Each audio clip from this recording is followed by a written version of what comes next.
பல வருடங்களுக்கு முன்பு ஒரு ஊரில் பாபுலால் என்கிற ஒரு பெயிண்டர் இருந்தார். இந்த பெயிண்டர் மிகவும் நேர்மைக்கு வித்திட்டவர். அவர் வாழ்ந்த ஊரில் உள்ள அனைத்து வீடுகளுக்கும் பாபுலால் என்றவர்தான் பெயிண்ட் அடித்துக் கொண்டிருக்கிறார். இவருக்கு தினமும் வருமானமானது மிகவும் குறைவாகத்தான் கிடைக்கும். நாள் முழுவதும் வேலை செய்த பின்னும் இவரால் 2 ரொட்டி மட்டும்தான் சாப்பிட முடிந்தது. இவருக்கு கிடைக்கும் சிறிய சிறிய வேலைகளை கூட மற்றவர்களை ஏமாற்ற நினைக்காமல் நேர்மையாக செய்து கொடுக்கக்கூடியவர். பாபுலால் வாழ்ந்த ஊரில் ஒரு ஜமீன்தார் வசித்து வந்துள்ளார். ஒருநாள் பெயிண்டரை ஜமீன்தார் சந்தித்து, உனக்கு ஒரு வேலை தரப்போகிறேன் என்று கூறினார். ஜமீன்தார், அந்த வேலையை நீ சரியாக செய்வாயா என்று கேட்டார். அதற்கு பாபுலால் தயக்கம் இல்லாமல் நிச்சயமாக செய்கிறேன் என்று கூறினான். என்னுடைய படகிற்கு இன்றே அழகாக பெயிண்ட் அடித்து தருகிறாயா என்று கேட்டார்.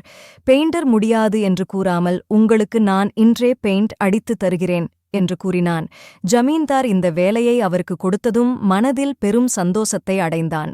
படகிற்கு பெயிண்ட் அடிப்பதற்கு எவ்வளவு தொகையினை நீ எதிர்பார்க்கிறாய் என்று ஜமீன்தார் கேட்டார். அதற்கு உடனே பெயிண்டர், படகிற்கு பெயிண்ட் அடிக்க மொத்தமாக 1500 ரூபாய் ஆகும் என்றான். நீங்கள் உங்களால் முடிந்ததை எனக்கு பார்த்துக் கொடுங்கள் என்று சொல்லிவிட்டு சென்றான். நீ கேட்டபடியே மொத்த பணத்தினையும் கொடுக்கிறேன், ஆனால் வேலை சரியாக இருக்க வேண்டும் என்றார். கண்டிப்பாக செய்து கொடுக்கிறேன் என்றான். பெயிண்டரை படகை பார்ப்பதற்கு ஜமீன்தார் அழைத்து சென்றார்.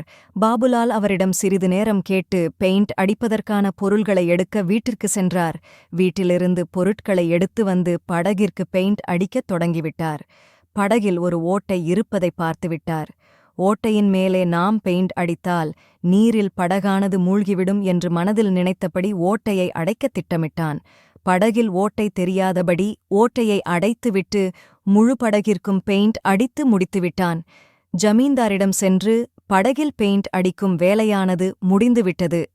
நீங்களே ஒருமுறை உங்களுடைய படகை வந்து பார்த்துவிடுங்கள் என்றான்.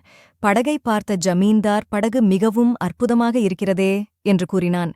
உன்னுடைய வேலைக்கான பணத்தினை நாளை காலையில் என்னிடம் வந்து பெற்றுக்கொள் என்று ஜமீன்தார் கூறியதும் சரி என்று கூறிவிட்டு சென்றான். படகிற்கு பெயிண்ட் அடித்து முடித்த மாலையிலேயே ஜமீன்தாரின் மனைவியும் அவரது குழந்தைகளும் படகின் மீது ஏறி பயணம் செய்தனர். பல நாள் விடுமுறைக்குப் பிறகு படகோட்டி ராமு ஜமீன்தாரிடம் வேலைக்கு சேருவதற்கு வந்தார். கதையை தொடர்ந்து பார்க்க வீடியோ லைக் பண்ணி சேனலை சப்ஸ்கிரைப் பண்ணி வச்சுக்கோங்க. நன்றி, வணக்கம்.